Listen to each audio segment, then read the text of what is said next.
How's it going, everyone? It is Andre Williams, and you know what time it is. It is time for the joke of the day. If you're new to this channel, we do this 5 days out the work week. Maybe you had a long, maybe you had a stressful day. Maybe it was the market conditions. You came to watch this video, plus hear one of my corny jokes. So here it comes. Why did the bike fall over?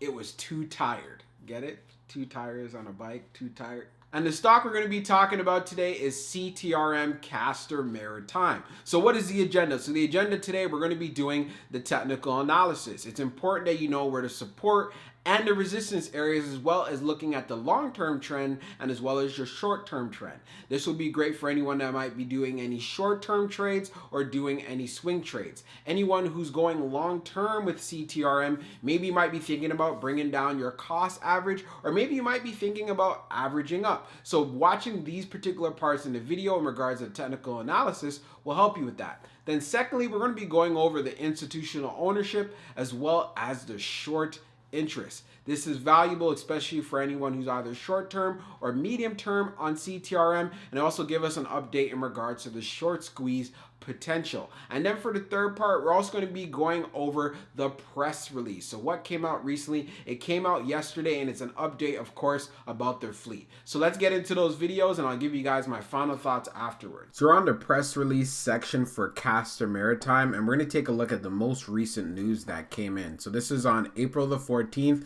Castor Maritime Inc. announces deliveries of the MV Magic Twilight and the MV Magic Thunder. So let's read it up. Let's get started. CTRM, a diversified global shipping company, announces that on April 9, 2021, it took delivery of the MV Magic Twilight, a 2010 Korean-built Kamazar Max dry bulk carrier. And on April 13, 2021, it took delivery of the MV Magic Thunder, a 2011 Japanese-built Kamazar Max dry bulk carrier. Pursuant to the transactions previously announced on February the 18th and March 12th, 2021, respectively, both acquisitions were financed in their entirety with cash on hand. And we already know CTRM has some deep pockets. Let's go into it. The MV Magic Twilight commenced employment under a time charter contract on April 13, 2021 at a daily gross charter rate of $19,000 with an expected term of about 20 days. The MV Magic Thunder is expected to commence employment under a time charter contract on or around April 17, 2021 at a daily gross charter rate of $18,900 with an expected term of about 60 days. All right, that's to give you guys a recent update on what has come out from CTRM, and this is great news. So we're going to be doing a technical analysis for CTRM. So before we get started, let's take a look at the overall performance on the day. So ended up finishing the day at 45 cents, being up 6.31%. So actually pretty good considering how the day was. A lot of small cap penny stocks ended up getting beaten down a lot. But hey, CTRM was immune to that for today. So we ended up having a low here at 43 cents. As you can see, this was during the beginning of the day. And then we ended up seeing a high of 52 cents, as you can see over here. And this all happened within the first 15 minutes of the trading session. So definitely there was some profit taking here when it ended up reaching up to this 52-cent level, as you can see from the drastic sell-off. But one of the things you want to take a look at are areas of support. So we saw for a good portion of the day, we had some support here right at this 46-cent level, or 45.99, so 46 cents, let's just call it that. So it did end up breaking through this area, but we could also see how fast it actually recovered. This area did not end up being fully broken until it got closer to the end of the day, as you can see right here around 320. Then we had a sell-off where it went down to the 200-day and then rebounded to actually close the day at 45 cents to what you see right now. As far as the 21-day EMA, it did not finish above it, but I would love to see it reclaim it come tomorrow. Now, areas of resistance to look out for. So we definitely have some resistance here right at this 47 cents level. We have some resistance right here at this 48 cent level, and we definitely have some resistance here at this 49 cent level. Once we're able to pass these particular areas, then you can see a similar move that you see first thing in the morning over here, because I see 50 cent is definitely a psychological level for CTRM, and there's a lot of buying pressure that increases when it passes this 50 cent level. So that's just one thing I want you guys to be aware of. But as the day progressed, these resistance areas started building, especially right here at this 48 cents, like I said previously, and as well as this 47 cents as the day started to continue. So just being aware of that, just know that going into tomorrow. Now, what I want to show you guys is actually the 3-month chart very quickly here. So on the 3-month chart, we've already established and we realize that, hey, there's some support areas here right at this 43 cent level, right? We can see it from the chart. Now, what is the next area of support if this area ends up breaking? So the next level is 38 cents. And then the next level after that is around 32 cents. So knowing this, you could actually take advantage of some swing trade or some short-term opportunities and be able to know where you want to put your stop loss so you minimize the risk in the trade, right?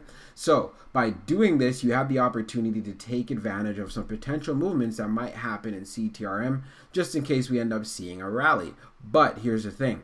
We could see from these indicators here, it is on a downward trend, but we do know that they did an offering at around 65 cents, and this was a direct offering.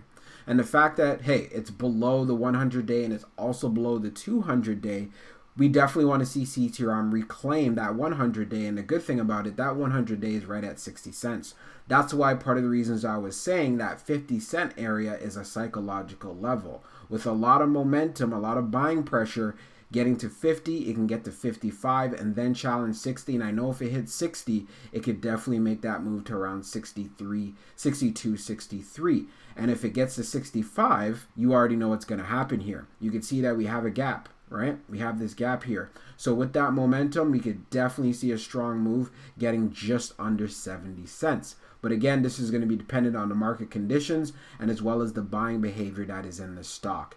Even if we take a look right now down below at the RSI on this 3-month chart, it is around 45. So I can say that's just under being fair because 50 is right in the middle. As far as where CTRM is at, if you're looking at this play in regards to a medium term, then it could definitely pay off because this is a recovery play because it is in the dry bulk shipping segment. So you could definitely take advantage of that opportunity because I do see it running up and so forth just for the cyclical reasons of that, and also knowing the fact that, hey, they did that offering around 65, so I don't see any reason why they're not going to be able to actually reclaim that area before the end of the year. So we're now on fintel.io and we're taking a look at the institutional ownership and as well as the short interest for CTRM. So in regards to institutional ownership, they have a total of 28. And now as we scroll down the page, you want to see what has the institutions have been doing recently and how they're feeling about CTRM. So green rows indicate new positions while red rows indicate closed positions. And as you can see here, there are a lot of institutions showing some bullish behavior towards CTRM as of late. And this is going back, let's just go from like February the 11th. We only have 2 institutions who have closed their positions. Besides that, there's definitely institutions that have gone long on CTRM. We could also see as of late here from April the 15th, we had 3 different institutions that have been showing interest. And I think that is really good to know, especially as a retail investor, because that means we could definitely look forward to seeing some moves.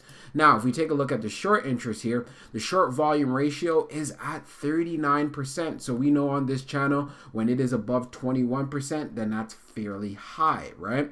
So as we scroll down, we want to take a look at some data, right? So as far as short shares availability, there is around 10 million available to short. And as far as the short ball free rate, it is around 4.91%. So just be aware of that. So not too high, but it's fairly significant. Now, let's take a look at the history of the short volume ratio.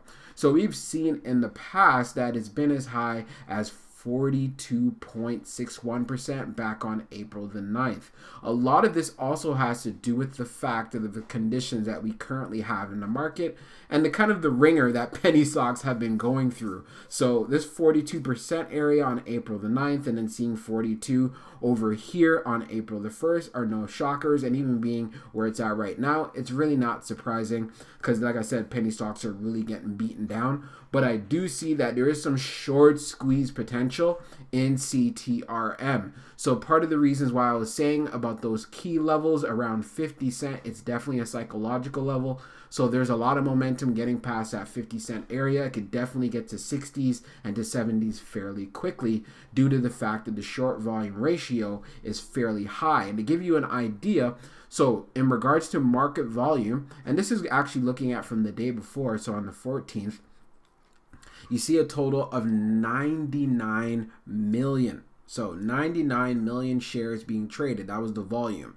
And out of that 99 million, it was just under 39 million that was actually shares for shorts. So that's something that is very, very significant, and I feel that you need to be aware of and so forth. So for my final thoughts for CTRM, things are looking really good. We already see that they've definitely been focusing on expanding the fleet, making sure that they can capitalize on the opportunity with the economy when it does recover in the segment that they're in, which is the dry bulk shipping market. I also want to put in the disclaimer, I'm not a financial advisor, and this isn't financial advice. You just know when you do invest, you're doing it at your own risk. We already know that they did a direct offering recently at 65 cents. So when you look at the current price of where it's at right now, I really do feel like, hey, there could be an opportunity here, especially whether it's short term, medium term, or long term. So that's part of the reasons why I wanted to talk about it. And like I said, it was one of the few stocks in the penny stocks that I take a look at that were actually green. And I want to make sure you guys are aware of that. We already know this stock does come with a lot of volatility, and why I emphasize the fact when it comes to your investment portfolio is that you have a lot of diversity. You should not have half your portfolio comprised of penny stocks. Unless you have a portfolio dedicated solely for penny stocks, that's a different ball game here. But if we're talking about a portfolio that you're trying to build up, you want to go long term with it, then you definitely do not want to have it mostly comprised of penny stocks. At the most, and for this example, let's say you have only about $5,000. So with that $5,000, maybe you could say, well, you know what, I'll put $500 towards penny stocks, right? So that's just around 10%.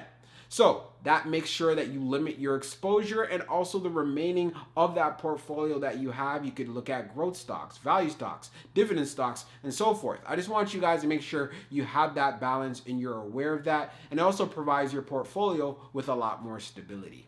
So that's what I wanted to kind of let you guys know. Hope you enjoyed this video, and we'll talk soon.